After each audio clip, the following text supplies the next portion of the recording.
right before I started this, it was Tucker and I think it was Jimmy Dore.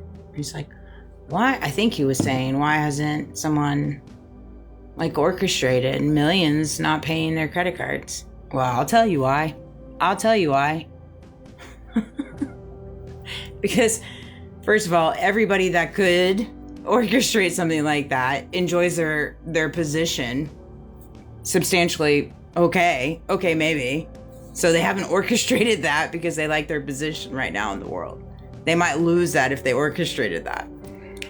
The other aspect of it is people still pay their credit cards and their student loans and things of that nature because eventually they hope and pray that maybe they'll be able to afford to buy a home based off their credit score. That's why you were asking a question, so I'm giving you the answer. There you go, for free.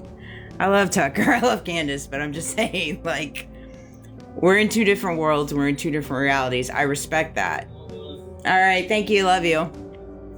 I respect that, I love that, but the reality is the truth. We're two different realities, two different lifestyles, come from two different waves, you know? It's just, and it's okay. It's okay to accept that. It's totally okay to. Like, for example, for me in my walk, I come home from an 8-9 hour day of busting my tail feather, right? Busting my tail feather and just obnoxiousness around me all day, every day. We get to weather that storm. It's the new reality, right? And I come home and I have mail and I have a pre-qualified from Prosper. All right. And then I have a pre-qualified from Scene. So not only do I have something from Scene, I have something from Prosper. Prosper and Scene. Isn't that just nice? I'm going to take a hard pass. A hard pass. You guys can shove this up your a-hole. Straight up. With your interest rates and all your back-ended fees and all your underground ways of approval and who buys the loan, who funnels the money, like police. Police. Straight up. Hard pass. I'll keep working for my pennies. That said, I had a lot come to me, and I thought it was really quite profound. Me and myself. All three of us. Me, myself, and I. All three of us. We thought it was quite profound, so I'm going to share it with you for free. This one came to me while I was waiting for my son to get off work.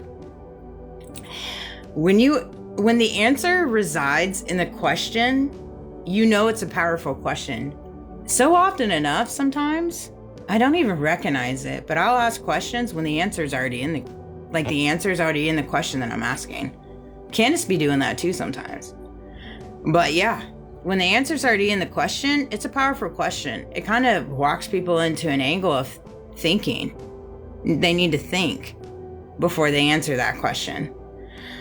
But at the same time, it's like one of those things where it's like, why do we have to live in a world where we have to methodically think about the way that we ask a question instead of being genuine and honest and authentic and transparent at that mere moment when you ask a question? When you ask a question, like when I ask a question, I'm genuinely asking it. I'm not meaning to have the answer already in the question, but it does happen that way. However, there are people in this world that ask questions that already have the answer in the question because they're trying to facilitate in that mere way of a question, like a manipulative tendency within that to gain power and control within the conversation. I'm starting to pick up on that. It's an interesting concept, to say the least. I definitely don't live that way by any means. So this came to me. If fancy cars, lots of money, major status quo, huge following, massive, huge titles, a big clearance level fixes you and how you feel about you, how did we land where we're at this mere moment? Talk about an answer and a question with that one. That hit me like a ton of bricks. I was like, dang. Because so often enough in my community, in my little retirement community, my little funny money community, my little FBI flying planes, my little nonprofits, sky's the limit. DeSantis likes this area, that's for darn sure. And so my little community, I see a lot. I see a lot on the roads. I see a lot just whenever I leave my little door. I see a lot. I see a lot. I see a lot, but I also see very little. And it came to me when I was driving to pick up my kid, and I was like, golly, I just see so many people buying in. 2, status quo, buying into the type of vehicle you have, like what the label is or the make or model of the vehicle. Better yet, how many vehicles you do have. Buying into how much money you have, buying into what your status quo is, buying into what your title is, buying into all of these things that are supposed to make you feel great. They're supposed to make you feel great. They're supposed to make you feel valued. They're supposed to make you feel self-worthy. But when you see so many people walking among you that do not feel like they walk in worthiness, they don't feel like they walk in value. You can tell based on how they look, based on their aura, based on how they treat people, based on how they tip people, based on just, all interactions, and these things that you have acquired based off and the secret sauce, the secret medicine that has been provided to us for free for years. Like, hey, you acquire these things, you get all these things, you check all these boxes, you're going to feel good about yourself. You're going to feel great. You're going to feel great, and you're going to be happy. But yet that's not actually the case. That's not actually working. It's not working. Because if it was working, our economy, our nation, within the nation, globally, and within our nation, wouldn't have landed where we're at right at this mere moment if it was actually working. If people actually felt good about themselves.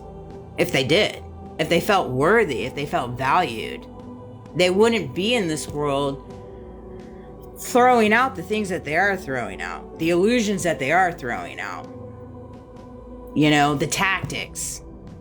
The game playing. The false realities. It's, this came to me yesterday actually. I was like, do people get a script?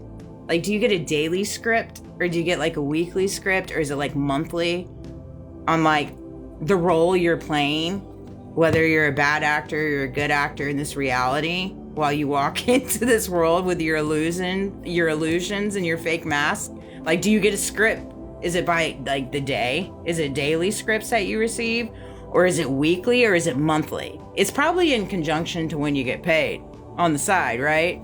But that came to me. I was like, and it's so comical to me because it's never in my life, have I lived by a script. Not by any means. Now, did I fall in line and try to conform to the reality that I was around? Yeah. Did it suck the life out of me? It did. It was just designed to be that way, though. It truly was. It was designed to walk me into everything that I have walked into. For me to wake up to the things that I have woken up to. For me to learn the things that I have learned. For me to gain the things that I have gained. It just designed. It was totally designed by God, by the divine. Everything in your life is always designed. So if you're in a reality, or you're walking through your day-to-day operations and you're looking for all these things that are going to make you happy or make you feel like something, right? And then you achieve them and you still don't feel that way. That's God telling you, that's the divine telling you, okay, something's got to give. Something you're doing here is not working. The equation that we've drawn up here, somewhere you've gotten off course. You've gotten off course a little bit. And so we need to move a little bit back on course. And so that's kind of how life is truly designed, to be lived. To be lived. If you aren't living by a script. If you're not living by a script. I look back in the last 20 years of my life, and even with my ex, and just how much we've been ployed against each other. And I Lord knows. It's so comical too, because our upbringing in different ways mirror each other a lot. And just the ploy within the family dynamics, the faithful aspect, the spiritual aspect of it. And I could just see where, there's different handlers and different things that have been placed within our reality separately